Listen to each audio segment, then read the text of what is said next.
医院病房里，男子因何破口大骂？骂得狗血喷头，这样特别难受。原本休闲的假日，他为何匆匆出门？对于他们的这些个病情变化，无论在家庭也好，在医院也好，我们责无旁贷。风雨无阻，是什么让他坚守7年？做好自己的本职工作，最大限度的为他们减轻病痛。敬请收看本期《平安365》，南丁格尔的誓言。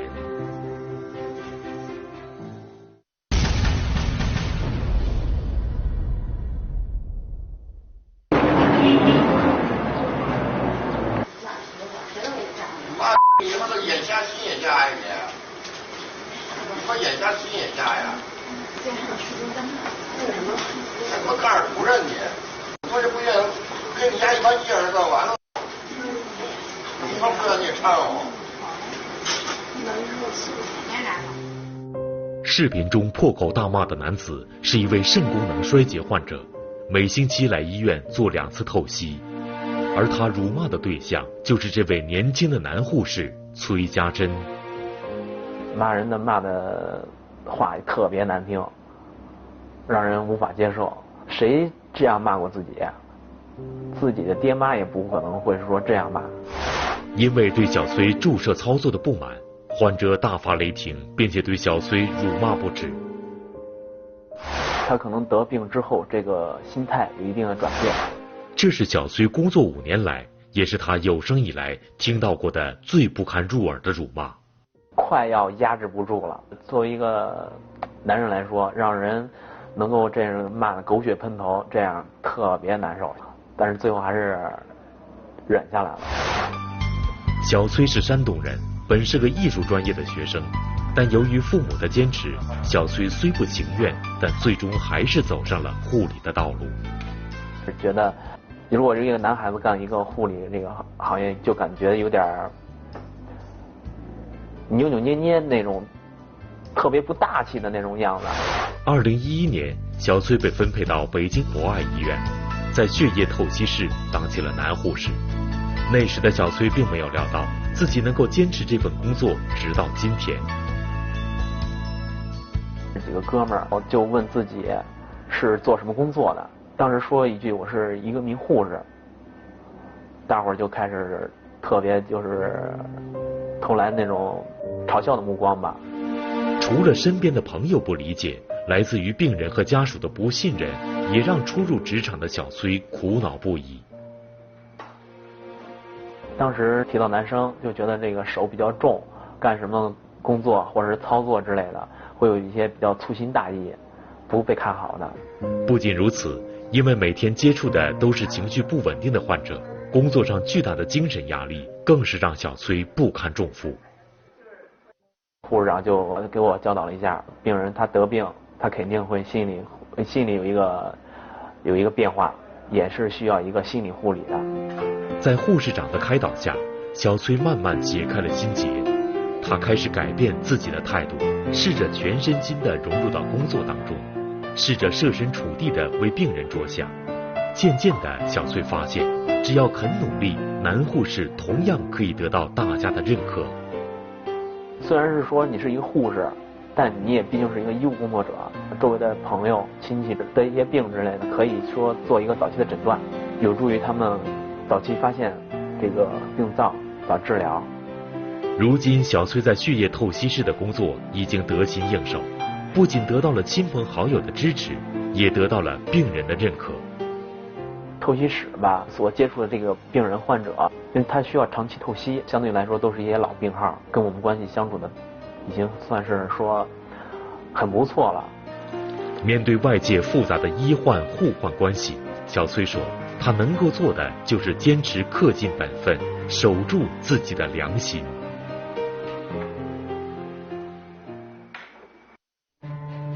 身为丈夫，他和妻子实难相见。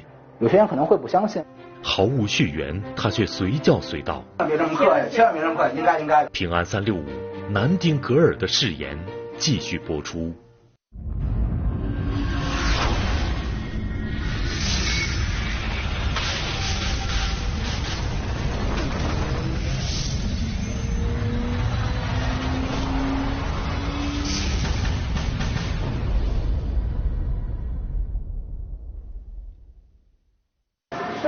是吧？我好像150是吗？他长期来说还是要靠口服啊，这个就是临时膏，是临时用的。这行了，加呗，这块口服药。这个身材健硕的男子叫冯海涛，看上去敦厚朴实的他，同样是一名男护士，已经在北京博爱医院急诊科工作了7年。实际最开始的时候，好多患者也好，包括陪诊的家属也好，都对男护士来说很不理解。有时候他们会觉得男护士很不方便，或男护士技术不是特别好。然而冯海涛却用自己的实际行动证明了，在护理行业，谁说男子不如女？护理工作的特殊性让冯海涛时刻谨记，在工作中不仅需要男性果敢干练的一面，同时也需要做到耐心细致。可能我们要去到要检查这人的大便有没有其他的问题，尿液有没有问题，吸痰的情况。事实上，护理工作不仅辛苦琐碎，有时候甚至有些恶心，令人难以接受。这个人灌肠出不来，有肠梗阻，我们可能还得需要用手指甲手刀把他大便给他抠出来，从肛门里头。所以我觉得我们的职业整体来说真的是很神圣的。护理工作不仅让冯海涛发自内心地感到自豪，也让他结识了生命中的另一半。都在这个医院工作，同一个科室，从我刚入科开始，相识、相恋，然后相爱，最后结合到一起，组成一个家庭。但这份幸福却着实来之不易，因为冯海涛和妻子同在一个科室当护士，生活中夫妻俩总是相见时难。有些人可能会不相信，问在一个家里生活怎么会这样机会会很少呢？我们的工作性是白夜下休，4天1倒，就是我上白班，他可能正在上夜班，他下夜班的时候，我可能又去上白班了。这天，冯海涛难得和妻子同时休息，两人本想好好享受一下2人世界，没想到一通电话打破了这得来不易的美好时光。啊，老太太怎么了？情况不太好是吗？啊，行，别着急，马上过去好吗？啊，先别着急，马上过去。就这样，我得出去。干嘛去啊？太太我就过去看一下。打来电话的是医院附近小区里一位68岁的老奶奶，长期呼吸衰竭，7年前她就曾经就诊于冯海涛所在的医院。这个患者女性68岁，我工作7年了，从我刚入科开始就开始接触这个患者。通过治疗，老人家的身体逐渐好转，开始回家接受康复治疗。在接下来的几年时间里，老人只要身体出现不适或者呼吸急促的情况，就会给冯海涛打电话，而他总会第一时间出现在老人的身边，义务护理。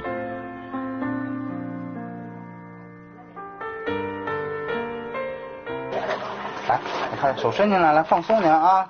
再有一个呢，它是个胃肠，是因为我们给了它输液素，这样的话它会对胃部有一些147/75，高压稍微高一点。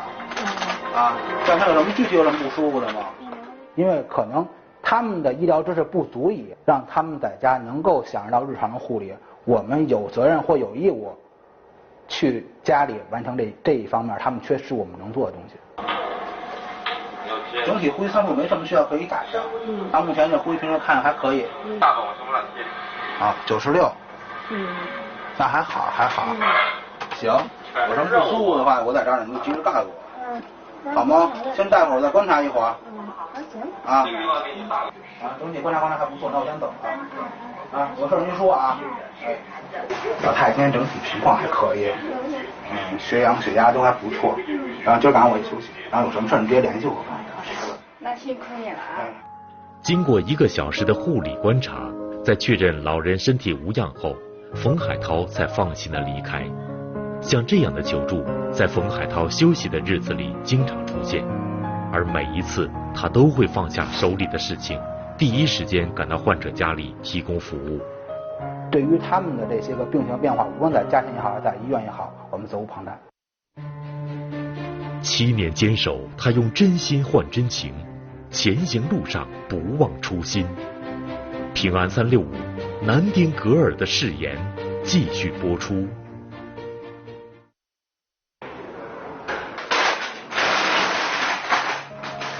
和崔家珍、冯海涛一样，郭明伟也是北京博爱医院的一名男护士。作为门诊科的出诊护士，他每天早上7点就要在医院换好衣服，带上所需要的物品，骑着自行车去给医院周边小区里行动不便的患者上门换药。每天4到5家，之后再返回医院门诊继续下午的工作，7年来从未间断。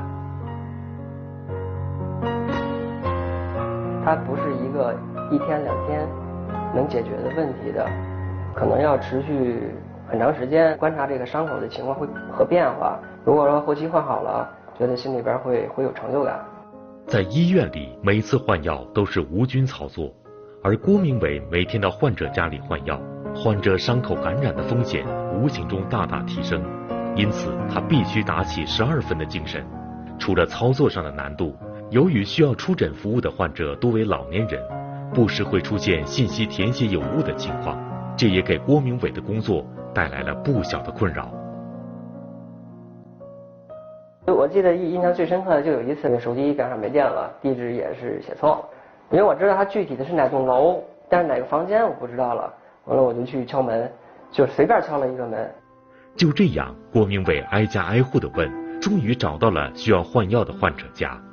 7年的时间，郭明伟的专业敬业给无数患者带去了便利和健康。这些我大夫也是在这儿换了将近3年，我特别感谢他给我们接上很多负担。1年半多了，风雨无阻。他这人很人心，就是那种仁德吧。但并不是每一次的出诊都能看到病人和家属的笑脸，有时等待郭明伟的也许是最令人不愿意看到的场景。还是按照我的惯例去家里边给插尿管，但是当我敲完门打开门的那一刹那，我看家里边站了很多的人，看着他们胳膊上带着这个小箍，我心里边我才知道啊，这个病人去世了。回去下楼梯的那一刹那，觉得心里边还是很难受，觉得这个病人怎么说没就没了呢？面对死亡，郭明伟总是觉得自己很渺小，有些无能为力。但沮丧过后，他还会重新拿起药箱，去往下一个需要帮助的患者家中。他说，就算不能阻止死亡的脚步，能让他慢些也好。生老病死我们决定不了，还是做好自己的本职工作，继续为长期卧床需要上门服务的一些患者积极的救治，最大限度的为他们减轻病痛。据统计，截至2015年年底，我国共有注册护士292万人，其中女性护士占比79.2%。而像崔家珍、冯海涛和郭明伟这样的男护士，只是几百万护士的缩影。人们常说3分治疗7分护理，也正因如此，在整个医疗团队中，护士们的付出至关重要。无论是看门诊还是看急诊啊，你第一个接触的是护士，他是跟病人接触时间最多的。你到了病房以后呢，24小时都是护士在你身边。而这些时时刻刻都在照顾陌生人的护士们，却往往没有时间陪伴自己的亲人。我从小给小孩养过一个小狗，那个小狗是给他做伴的，因为他知道经常我会晚上去病房，一个电话我就回去走，尤其是有手术的病人的时候，我必须晚上再去一遍病房看看我的病人平稳了、安全了，我可能才会回家。他肯定会知道，哦，妈妈没在家，就是在病房。我觉得不管他有畸形也好，有缺陷也好，所有他都应该拥有常人所拥有的生命价值，要树立以家庭为中心的护理理念。作为一名在护士工作岗位上坚守了54年的白衣天使，同时也作为第42届南丁格尔奖章的获得者，刘淑媛用半个多世纪的时间诠释着南丁格尔精神，彰显了白衣天使本色。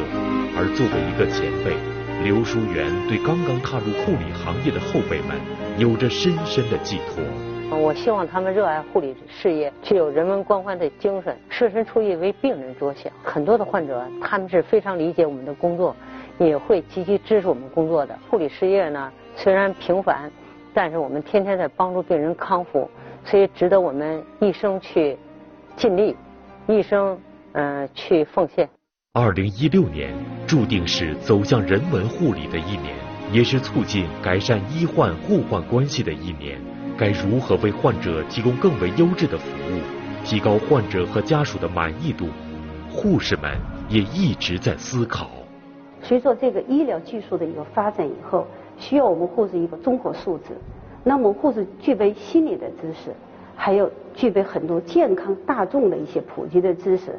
同时，我们要以优质护理的整体护理去护理我们的病人。我们需要大众的理解，首先也要我们护士本身的一个努力，要提高我们自己的一个综合素质，让大家来尊重和理解我们。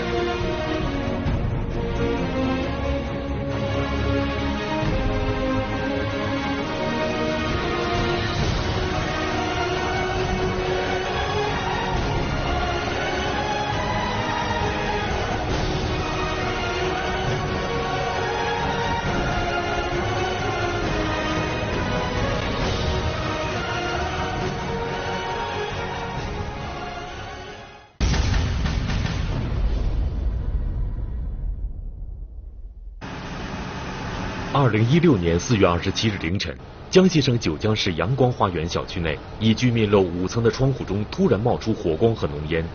九江市消防中队的救援队员到场后得知，起火房间中有1人被困，但敲门却无人回应。救援队员使用切割机将房门快速破拆后，发现一名男子躺在外屋的沙发上睡得正香。据了解，该男子就是房屋的主人。当晚他喝醉酒回家后，感觉肚子饿，就开火做饭。没想到竟躺在沙发上睡着了，这才引发了火灾。平安365再次提醒观众朋友们，使用明火做饭时不要远离厨房，煤气、天然气使用完后一定要及时关闭，以免类似事故再次发生。